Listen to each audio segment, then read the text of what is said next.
Hi there, welcome to Neppy Invests. I do have a mission right now to cover every single company that achieves an operational cash flow positive quarter. And one of the companies that did pop up is Emerge Gaming. I did not know anything about this company, and I did a little bit of research, and that little bit of research raised massive, huge red flags. And I was thinking at one point, I really shouldn't do a video on this company. However, to fulfill my mission, I will, but I'll mainly talk about why this company has raised some major red flags. So I won't spend a lot of time on their Appendix 4Cs for both March and June. In fact, I even went back to the December quarter last year because there were some funny things in my financials when I first started doing a little bit of research. And those funny things were the first red flags, but there were some serious, significant red flags that popped up as soon as I started doing research on this company. So let's get into it and really start talking about these red flags. I literally did not know anything about Emerge Gaming before I read their Appendix 4C. And so the first thing I do when I don't know much about a company or anything at all, I will just go through their announcement stream to see if there's any information there that I can get some sort of an idea what a company does. And the first thing that really popped out was there are a lot of announcements about this thing called Migstr, all in capital letters, Miggstr. And there were two announcements that really popped out in the last few months. On the 21st of May, Migstr achieved the milestone of 500,000 subscribers, and then just over 2 weeks later, it achieved the milestone of 1 million paid subscribers. So I thought, wow, this Migstr, whatever it is succeeding like a charm. It's exploding. It's becoming really popular. Maybe this Emerge Gaming has something going on here. So I delved a little bit deeper. I Googled Migstr, and the first thing popped up was this little blurb from somewhere. And on the 14th of November, two companies called Crowd1 and Tecnologia de Impacto Multiple launched Migstr, mobile social gaming and esports platform, which sounds awesome in itself. That sounds like something that will be growing in the future. And that platform is operated by Emerge Gaming. So Emerge Gaming doesn't own it, this Migstr. They just operate it, and it's owned by Crowd1 and this other company called Tim, we'll call it from now on. But when I looked below this little blurb, I found a lot of information there. And as soon as I went into all that information that Google popped up, well, there were some serious red flags there, and it was really eye-opening to me. When I Googled Migstr, this is what popped up on the left-hand side here. Of course, the first thing that did pop up was the Migstr website. Welcome to Migstr. And then you have a lot of questions where people ask something about the query you did raise with Google. And the first one, what is a Migstr? And then, is Migstr real? And then there was something very concerning there that it mentioned Migstr is one of the products Crowd1 uses to entice investors to sign up to a scheme the Philippine government has concluded is a scam. And that instantly is a massive red flag right there. How true is Crowd1? Just below that. Well, according to the Bank of Namibia, Crowd1 is a pyramid scheme, also known as a Ponzi scheme, meaning a financial scam. The Bank of Namibia labelled it as a pyramid scheme after an investigation early this year and has banned Crowd1 from operating in the country. So a lot of really concerning news articles just below this as well, which I'll get into in a second.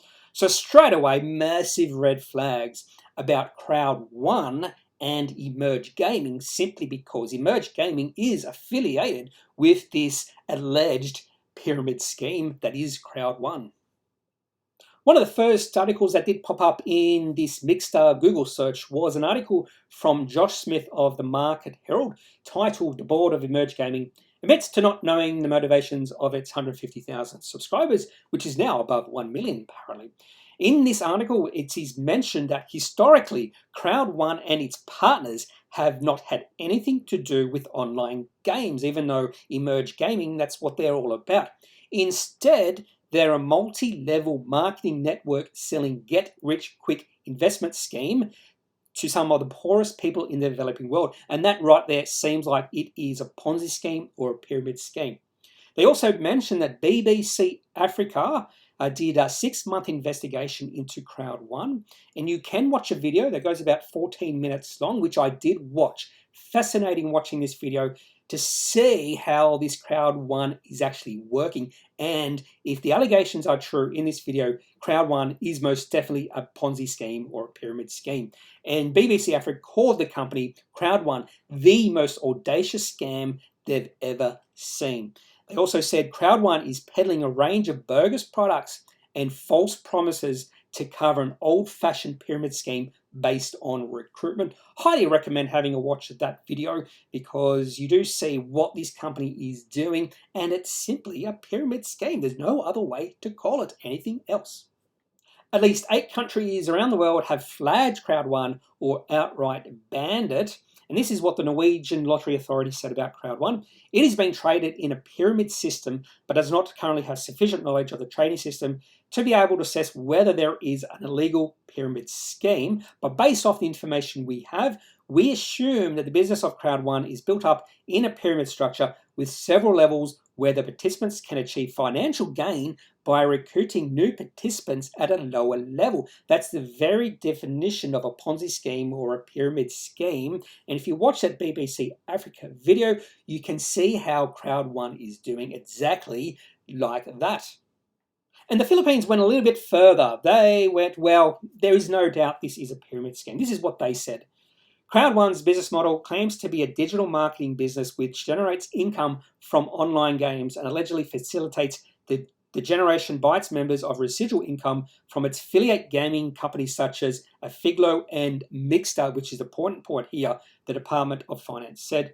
As established by the EIPD, Crowd1 in reality is carrying out a fraudulent investment scheme consisting of a sale and or offer of inexistent securities in the form of investment contracts to the public using the internet and online platforms. So what Philippines is saying right now, that this is a scam. Typically when I do an Appendix 4C video on a company, I have some facts around the company, then I move to the Appendix 4Cs to look at the operational cash flow, and then I finish with the cash receipts and the chart for the company. I'm not going to do that with Emerge Gaming because I don't think I should be promoting this company anymore. I showed you why I have no interest in this company, why there are some red flags around Emerge Gaming, simply because they are affiliated with an alleged pyramid scheme that is Crowd1. So I think this is enough. I don't want to promote this company anymore. Now, I'm not saying anything about the management of Emerge Gaming. They're not doing anything wrong. All they're doing is being affiliated with an alleged pyramid scheme. So I don't want to say Emerge Gaming is doing anything illegal. Potentially they're not. But just the fact they're affiliated with an alleged pyramid scheme that is taking advantage of poor people around the world gives me enough incentive not to talk about this company anymore. The next 4 companies I'm featuring in this video series of companies that have achieved an operational cash flow positive quarter. Fortunately, none of these companies are affiliated with an alleged pyramid scheme, and those 4 companies are Invion, Swift Media, Bigtincan, and Gascoigne. If you have been watching this video series, you might have noticed by now all these companies I'm doing are in order of when they release their Appendix 4C or 5B. So, for instance, yesterday Tesserent released their Appendix 4C, but because they released it a little bit later than all these other companies, I have to wait, or you're going to have to wait until a few weeks before I release the video on Tesserent. So everything's in order right now, so just be patient if I haven't featured the company you like yet. It will come eventually. That is all I have for this unusual Appendix 4C June quarter video. I highly recommend having a watch of that BBC Africa video. There's also some other videos out there explaining it even further, so I highly recommend that. Even recommend having or trying to find counter views from Crowd1 or any of its supporters. It's always good to get both sides of the story, but everything I've read and heard and seen does show that Crowd1 is a potential pyramid scheme. So that's all for today. I'm not a financial advisor. If you do need financial advice, make sure you seek out someone who is qualified and can speak to your own financial needs. That's it for this video. Have a good day. Bye.